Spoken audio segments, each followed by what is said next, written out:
하나님의 경고가 들려야 산다.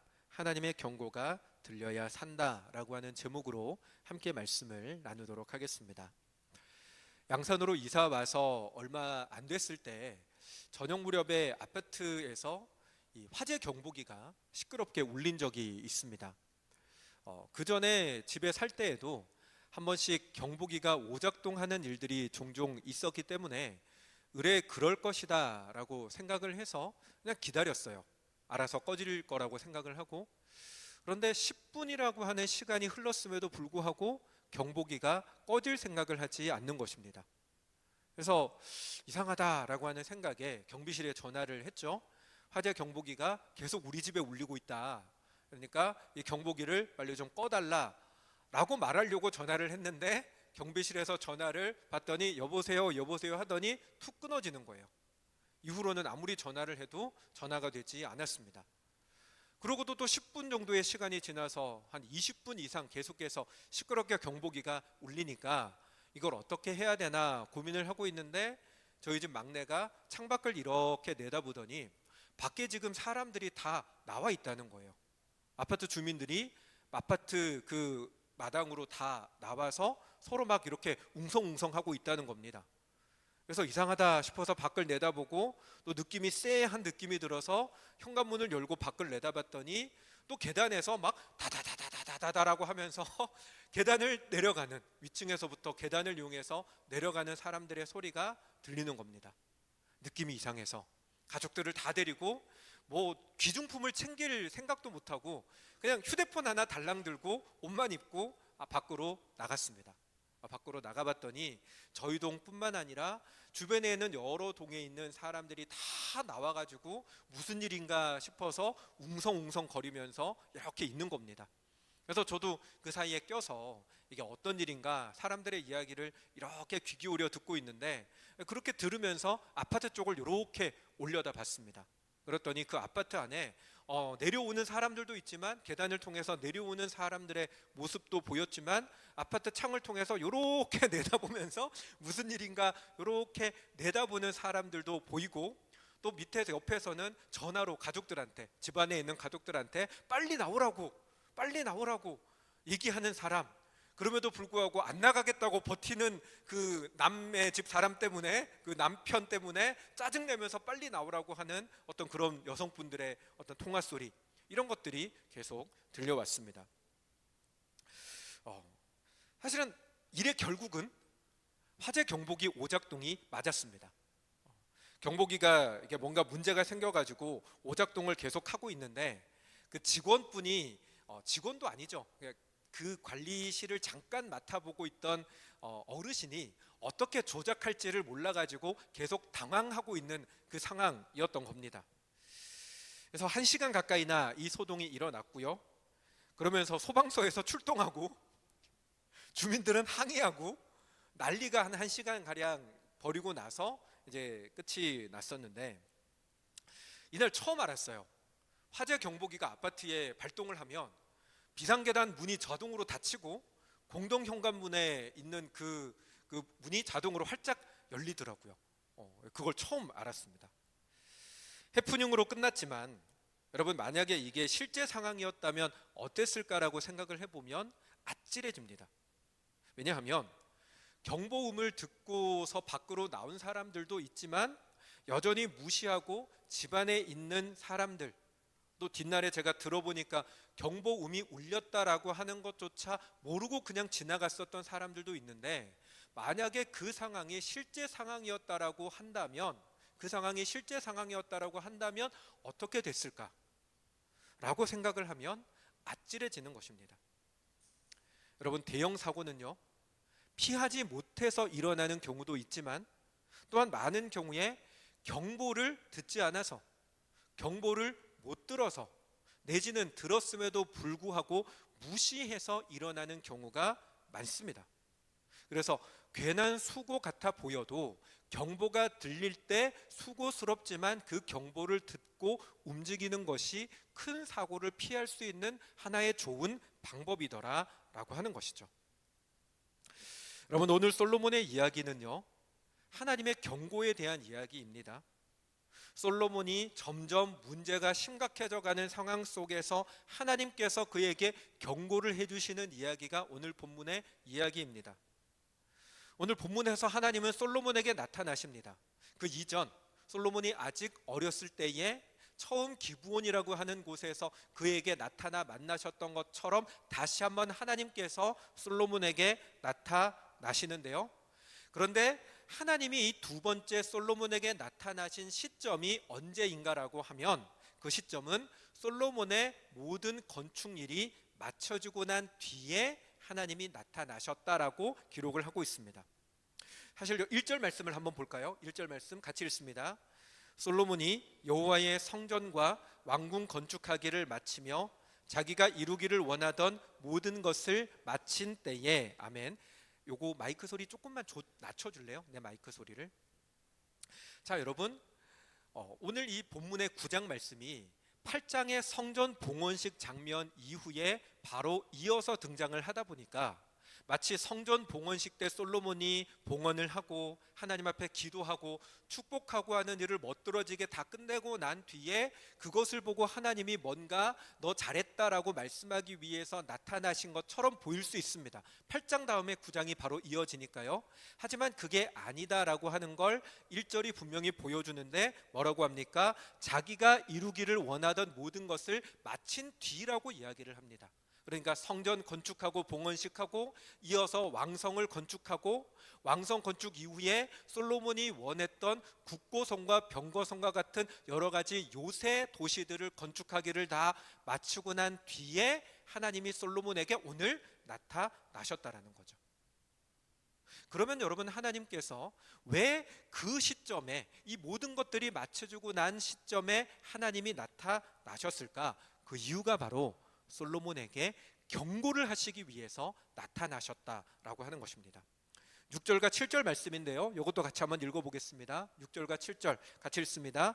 만일 너희나 너희의 자손이 아주 돌아서서 나를 따르지 아니하며 내가 너희 앞에 둔 나의 계명과 법도를 지키지 아니하고 가서 다른 신을 섬겨 그것을 경배하면 이스라엘을 내가 그들에게서 준 땅에서 끊어버릴 것이요 내 이름을 위하여 내가 거룩하게 구별한 이 성전이라도 내 앞에서 던져버리리니 아멘.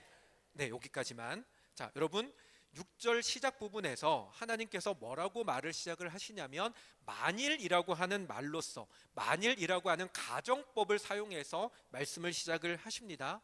그런데 여러분, 이 만일이라고 하는 이 표현은 여기서만 나오는 게 아니라 이전에 첫 번째로 기브온에서 하나님이 솔로몬을 만나실 때에도 하나님은 만일이라고 하는 말을 쓰셨어요. 열왕기상 3장 14절 말씀인데 거기도 같이 읽겠습니다. 내가 만일 내 아버지 다윗의 행함같이 내 길로 행하며 내 법도와 명령을 지키면 내가 또 내 날을 길게 하리라. 아멘. 자, 여러분, 여기서도 그렇고 왕상 3장 14절에서도 그렇고 9장에서도 그렇고 둘 다 만일이라고 하는 단어로서 말씀을 시작을 하시는데요.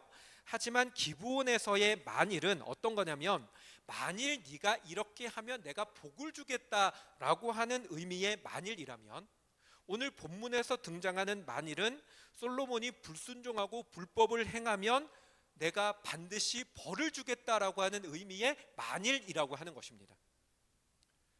여러분, 이 둘을 비교하면 기브온 때와 지금 여기에서의 둘을 비교를 하면 하나님의 입장이 완전히 달라졌다라고 하는 것을 보게 됩니다.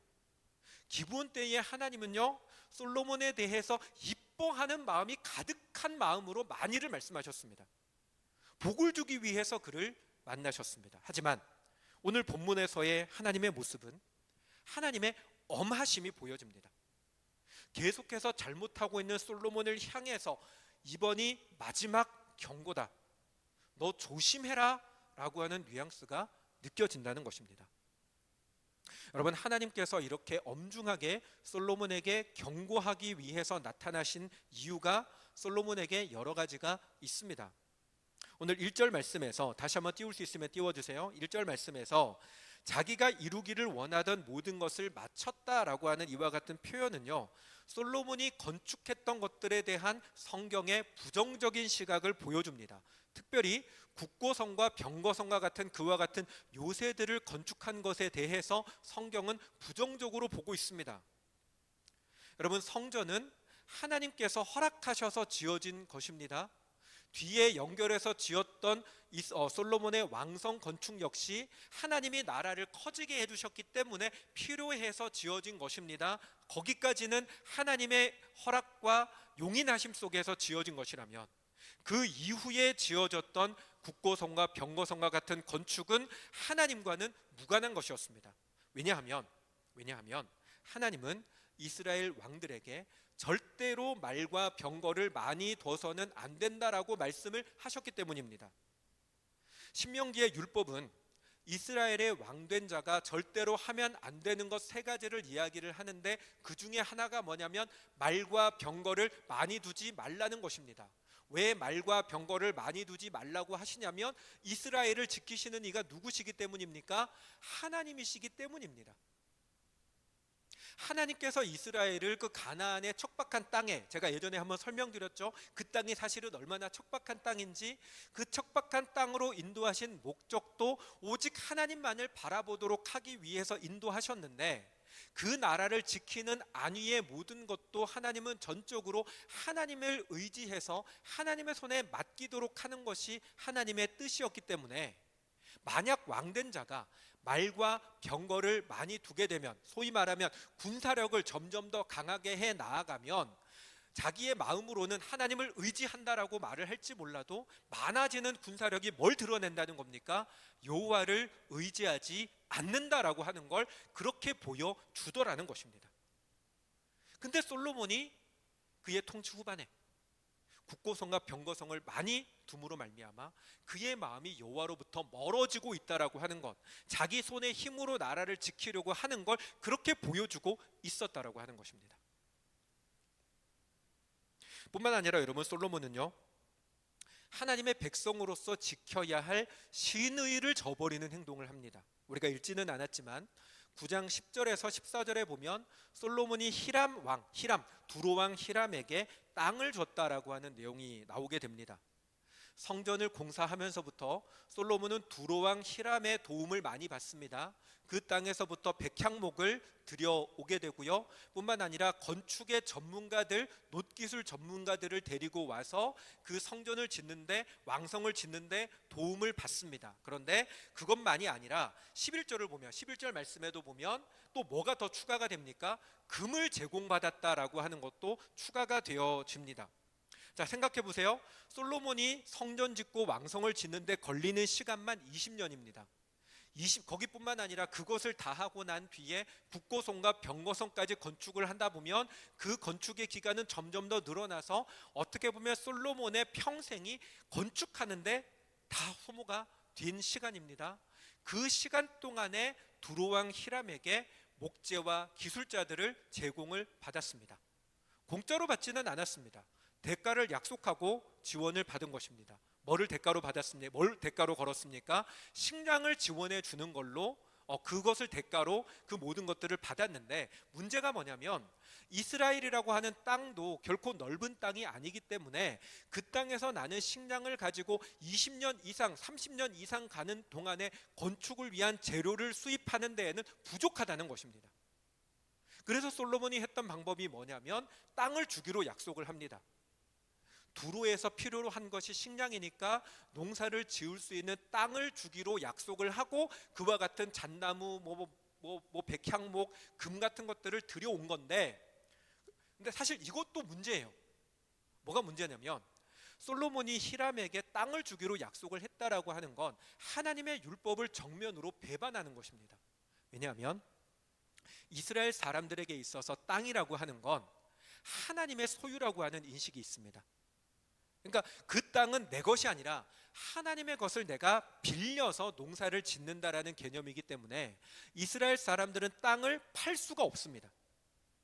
담보를 잡혀서 이 땅을 담보 잡혀서 돈을 빌릴 수는 있지만, 땅을 담보 잡은 사람도 50년마다 이 땅을 본래 주인에게 돌려줘야 하는 희년이라고 하는 제도가 있을 만큼 땅은 철저하게 하나님의 소유로 구분되어져 있는 건데, 그런데 솔로몬이 어떻게 한다는 겁니까? 하나님의 소유인 땅을 자기 임의로 다른 나라 이방 왕에게 주겠다라고 약속을 하고 그 모든 것들을 받아왔다는 거죠. 그것도 잘못인데, 또한 더 뭐가 잘못이냐면, 나중에 모든 공사가 끝나고 나서 두로왕 솔로몬이 히람에게 땅을 줍니다. 그래서 히람이 기쁜 마음으로 자기들이 농사 지을 땅을 보기 위해서 왕이 직접 온 거예요. 여러분, 히람이요, 사람을 보내서 그 땅을 어떤지 보고 오라고 한 게 아니라 본인이 직접 땅을 보러 왔다라는 건 히람의 마음이 얼마나 들뜬 마음으로 왔겠습니까? 드디어 우리에게도 농사 지을 땅이 생겼다라는 들뜬 마음으로 내려왔는데, 그 땅을 보고 나서 히람이 했던 평가가 뭐라고 합니까? 이르기를, 내 형제여, 내게 준 이 성읍들이 이러한가 하고 이름하여 가불 땅이라 하였으니, 가불이라고 하는 이름의 뜻은요, 쓸모없다라는 뜻이에요. 쓸모없는 땅.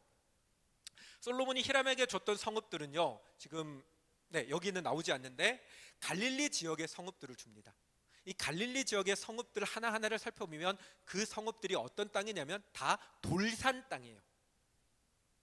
히람이 원한 건 농사 지을 땅인데, 땅 주겠다고 약속을 하고서 준 땅은 돌로 된 땅을 줬다는 겁니다. 이게 뭡니까? 한마디로 솔로몬이 히람을 등쳐먹었다는 겁니다. 여러분, 성경은요, 우리가 성경을 가만히 들여다보면 히람이 그 20년 동안, 아니 그 훨씬 더 오랜 시간 동안 솔로몬에게 그 모든 것들을 공급해 주기로 한 약속을 성실하게 이행했다라고 하는 걸 성경은 보여줍니다. 아버지 다윗 때부터 맺어왔던 그 인간관계가, 아버지에 대한 존경 때문에 히람이 솔로몬을 좋게 봐서 모든 재료를 공급하기로 했는데, 또 20년 이상 30년 이상 히람이 정성을 들여서 모든 그 수고를 다 감당을 했음에도 불구하고 솔로몬은 어떻게 했다는 겁니까? 히람을 등쳐먹었다는 겁니다. 이방 나라 왕을 그 정도 할 수 있지, 뭐 어차피 이방 놈인데 라고 생각할 수 없습니다. 왜냐하면 이스라엘은요, 열방의 제사장 나라가 되어야 하는 나라입니다. 열방 사람들에게 하나님을 보여줘서 그들이 하나님께로 돌이키도록 하는 견인차 역할을 해야 되는 게 이스라엘 백성이고요, 그 이스라엘 백성의 대표인 왕은 누구보다 더 그러해야 합니다. 그런데 솔로몬이 백성조차 하면 안 되는 사기치는 짓을 했다는 겁니다. 그를 통해서 하나님의 이름을 욕되게 하는 일을 솔로몬이 했었다라고 하는 거죠. 여러분, 솔로몬의 잘못은 거기서 끝이 아닙니다. 국고성과 병거성을 건축하는 과정 속에서도 솔로몬의 잘못이 나타납니다. 아까도 말씀드렸지만 성전은 하나님이 허락하셔서 지은 겁니다. 왕성도 하나님이 그 나라에 복을 주셨기 때문에 지을 수 있었던 겁니다. 그런데 거기까지만. 뒤에 이어지는 국고성과 병거성의 건축은 하나님의 뜻과 무관하게 솔로몬의 바램이었을 뿐입니다. 그걸 하나님도 알고 솔로몬도 알고 이스라엘 백성들도 알고 있습니다. 이 말이 무슨 말이냐면, 백성들은 국고성과 병거성의 건축을 원하지 않았다는 것입니다. 그럼에도 불구하고 솔로몬이 자기가 원하는 국고성과 병거성을 건축하려고 하니까 백성들이 돕지 않습니다. 성전을 지을 때, 왕성을 지을 때는 자원하는 마음으로 백성들이 몰려오니까, 사람이 너무 많으니까 3교대로 나눠서 로테이션 하면서 짓게 했는데, 국고성과 병거성은 백성들이 자원하지 않으니까 솔로몬이 어떤 방법을 썼는지 아십니까? 백성들에게 강제 노역을 시킵니다. 열왕기상 솔로몬 이야기에는 등장하지 않지만, 솔로몬이 죽고 난 이후에 그 아들 르호보암이 왕이 되었을 때에 르호보암이 자기 지파 사람들 말고 나머지 지파, 북쪽 지역에 있는 10개 지파의 대표들을 만나러 갑니다. 그 장로들을 만나러 갈 때 그 장로들이 이제 막 왕이 된 르호보암에게 찾아와서 부탁을 하는데, 어떤 부탁을 하냐면, 당신의 아버지가 우리에게 무겁게 메웠던 노역의 짐을 좀 걷어주십시오. 당신 아버지 때문에 우리가 그동안 무거운 짐을 지고 노역하며 강제 노역을 해왔는데 그걸 좀 덜어주십시오라고 요청하는 장면이 나옵니다. 뭘 보여줍니까? 솔로몬이 후반기에 들어가서는 그 백성들을 강제로 동원시켜서 국고성과 병거성을 건축하게 했다는 것입니다. 그런데 여러분, 웃긴 게 뭔지 아세요? 백성들을 동원을 해서 강제 노역을 시키는데 유다 지파만 쏙 뺍니다. 왜 유다 지파만 쏙 뺄까요? 솔로몬이 유다 지파거든요. 그러니까 자기 지파는 쏙 빼고 나머지 지파들만 강제 노역에 동원한 게 솔로몬이 말기에 했던 짓이라는 겁니다. 여러분, 초창기에 솔로몬에 대한 설교를 하면서 이스라엘의 왕된 자가 해야 되는 사명 가운데 하나는 하나님의 공의와 정의와 사랑을 백성들에게 보여주는 사람이라고 했습니다. 이스라엘의 왕이 하나님의 대리자가 되어서 하나님의 통치가 얼마나 공정하고 하나님의 통치가 얼마나 사랑이 있고 하나님의 통치가 얼마나 잘 돌봐주는지를 보여주는 게 이스라엘 왕의 의무라고 했는데, 그 의무를 감당해야 되는 솔로몬이 의무를 이행하기는커녕 백성들을 강제로 동원시켜서 뭘 시켰어요? 노역을 시켰는데, 어떤 노역입니까? 어떤 노역을 시킨 거예요? 건축하는 노역을 시킨 거예요. 여러분, 이거 굉장히 심각한 일입니다. 왜 심각한지 아세요? 이스라엘 백성들이 과거에 노예 생활을 이집트에서 했어요. 그때 노예 생활을 하면서 그들이 뭐에 동원됐습니까? 건축에 동원됐어요. 그러니까 지금 그 국고성과 병거성을 건축하는데 솔로몬이 나머지 지파들을 동원해서 강제로 노역을 시켰다는 건 뭘 떠올리게 하는 거예요? 과거에 하나님께서 그들을 구원하셨던 건축에 동원되었던 노예 생활을 솔로몬이 다시금 여기에 재현했다는 겁니다. 이게 얼마나 지독한 악인가. 솔로몬이 그와 같은 짓을 했더라고 하는 겁니다. 그것도 자기 지파는 쏙 빼고. 여러분, 하나님께서 성전 봉헌 이후에 바로 솔로몬에게 나타나지 않으시고 한참 시간이 지나고 난 뒤에 나타나신 이유가 바로 여기 있습니다. 하나님 지켜보신 겁니다. 그가 처음과 달라져 가고 있다는 걸, 점점 하나님으로부터 멀어져 가고 있다라고 하는 걸 하나님께서 다 보신 겁니다. 그리고 그에게 경고하기 위해서 나타나신 겁니다. 거기서 더 나가면 안 된다라고 경고하시는 겁니다. 여러분, 오늘 본문 속에서 우리는 몇 가지 중요한 사실을 봐야 하는데요. 그 하나는요, 사람이 자기가, 이거 한번 띄워주세요. 사람이 자기가 선줄로 착각하면 반드시 넘어진다는 것입니다. 다시 한번 읽어볼까요? 선줄로 착각하면 반드시 넘어진다. 여러분, 솔로몬은 완벽한 사람이 아닙니다. 여러분, 솔로몬은 예수님이 아닙니다. 그는 그저 사람일 뿐이기 때문에 그에게도 죄가 있습니다. 문제가 있습니다. 솔로몬이 가졌던 두드러진 문제점 가운데 하나는 여자 문제입니다. 그것도 이상하게 이방 여자에게 집착하는 그와 같은 이상한 문제점이 있었습니다. 그와 같은 조짐은 솔로몬이 왕이 되기 이전부터 나타났습니다. 아직 어렸던 솔로몬이 암몬 여인을 아내로 맞이하였다라고 하는 건 분명히 문제입니다. 이스라엘의 왕의 아들인 왕자가, 모든 백성들에게 모범을 보여야 하는 위치에 있는 왕자가 이방 여자를 데려다가 아내로 삼았다라고 하는 건, 이건 여러분 왕실에서 한 게 아니라는 거예요. 솔로몬 자체가 이방 여자에 대한 이상하리만큼의 이걸 뭐라고 표현을 해야 되죠? 이상한, 하여튼 그 성적 취향이 이상했어요. 그래서 이방 여자를 데려다가 어린 나이에 아내로 삼았다는 것입니다. 그게 그 한 번만이 아니라 왕이 되고 나서도 얼마 안 돼서 또다시 결혼을 했는데 또 누구 데려옵니까? 이집트의 공주를 데려다가 결혼을 하는, 성경이 부정적으로 보고 있는 그 이방 여자와의 결혼을 했다는 것입니다. 솔로몬에게 분명 문제가 있습니다. 그에게도 죄가 있습니다.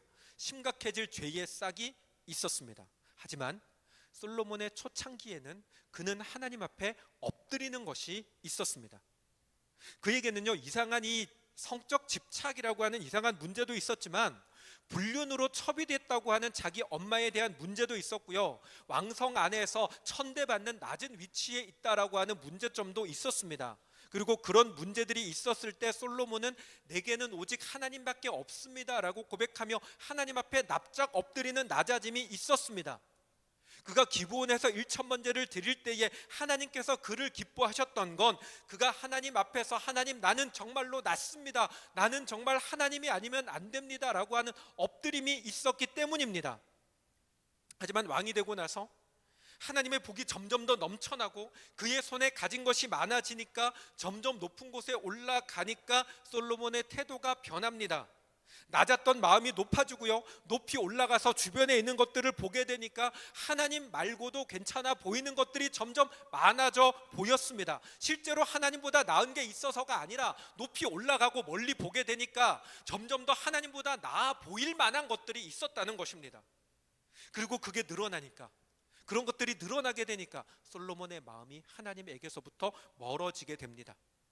그리고 하나님만 바라보던 마음이 멀어지니까 그는 자기가 마치 스스로 선 사람인 것처럼 생각하게 됩니다.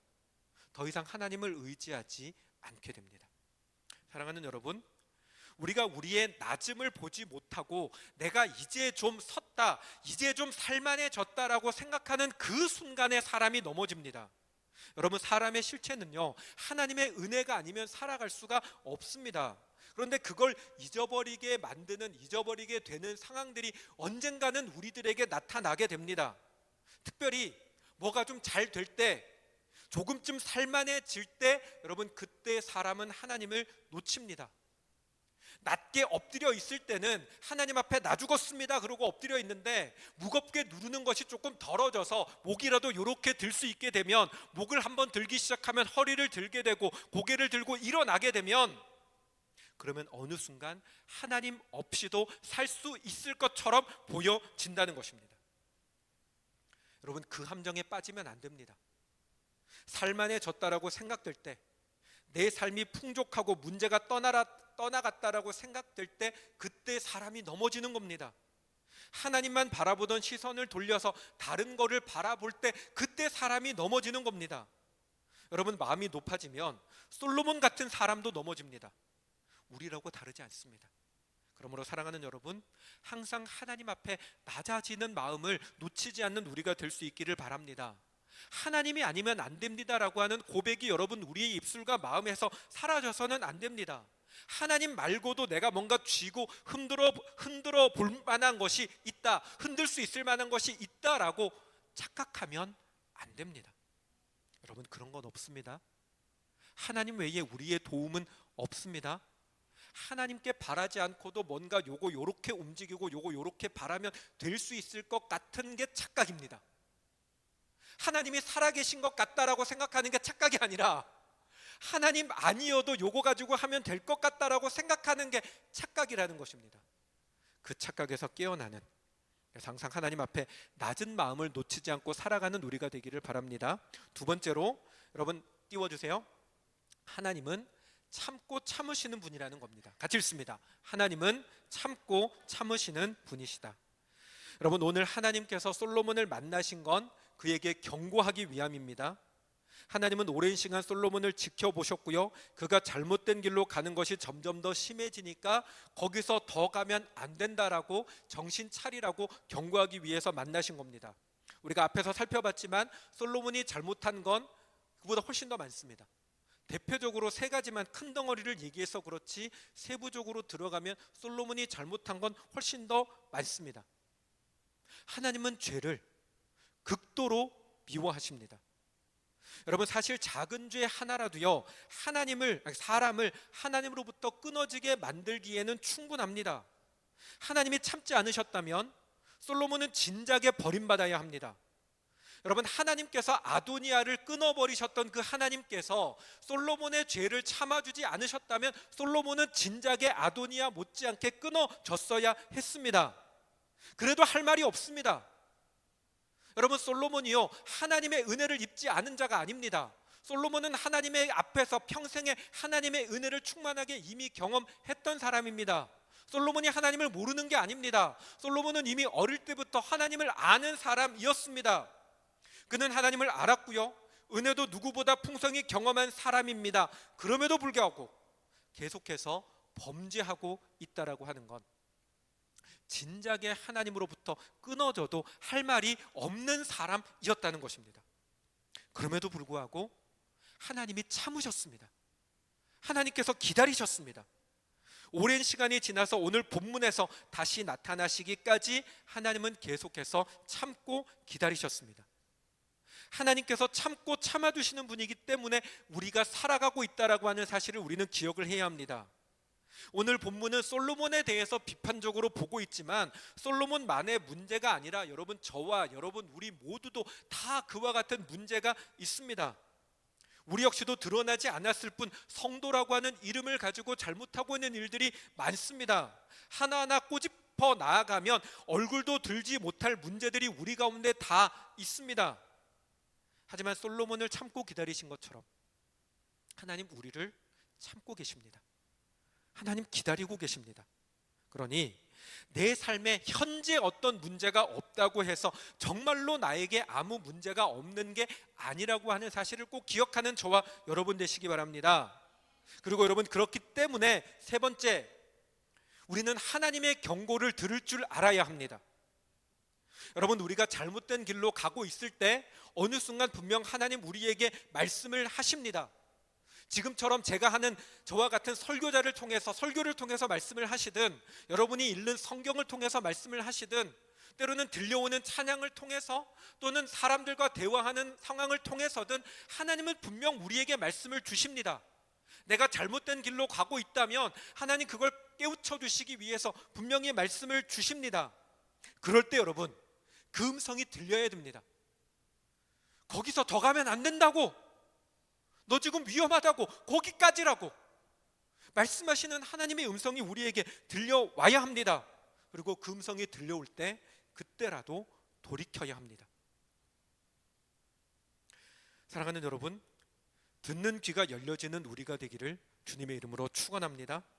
나에게 경고하시는 하나님의 음성, 그게 들려지고 깨달아지는 우리가 되기를 간절히 소망합니다. 여러분, 그게 복입니다. 여러분, 그게 은혜입니다. 솔로몬에게 오늘 하나님의 경고는요, 그를 향한 하나님의 사랑이고 은혜입니다. 솔로몬은 그걸 들었어야 했습니다. 하지만 끝내 듣지 못했기 때문에 그는 마지막까지 가버립니다. 하나님의 경고를 들었다면 마지막 선을 넘지 않았을 텐데, 하나님의 경고를 들었음에도, 직접 만나서 그에게 경고하셨음에도 그 경고를 듣고도 무시했기 때문에 마지막 선을 넘게 되고, 마지막 선을 넘은 솔로몬은 그의 인생이 하나님 앞에서 버림받는 인생으로 끝나버리고 말았습니다. 사랑하는 여러분, 우리는 하나님의 말씀을 듣는 자들이 되기를 주님의 이름으로 축원합니다. 오늘의 이 말씀을 기억하고 우리를 향한 하나님의 말씀이 들려오는 사람들이 되기를 주님의 이름으로 축원합니다. 그 말씀이 귀에 들려지고 내 마음판에 새겨지고 듣고 알기만 하는 자가 아니라 그 말씀을 붙들고 살아가기 위하여 애쓰고 몸부림치는 수고가 우리에게 있는 사람들이 다 되기를 주님의 이름으로 축원합니다. 여러분, 비록 하나님의 경고일지라도, 비록 하나님의 책망일지라도 그게 들리는 사람은 삽니다. 그쯤 멈추고 돌이킬 수 있습니다.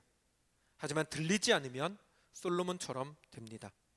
사랑하는 여러분, 말씀이 들리십니까? 우리를 향하여 주시는 하나님의 음성이 들리십니까? 내 마음을 찔러오는 하나님의 말씀이 있습니까? 그 말씀이 있는 것이 은혜이고, 그 말씀이 있을 때 듣고 돌이키는 사람이 복된 사람입니다. 그 말씀을 듣고 돌이키는 은혜, 결단코 때를 놓치지 않는 그 은혜가 우리 모두에게 있기를 주님의 이름으로 축원합니다. 아멘. 같이 함께 찬양하겠습니다.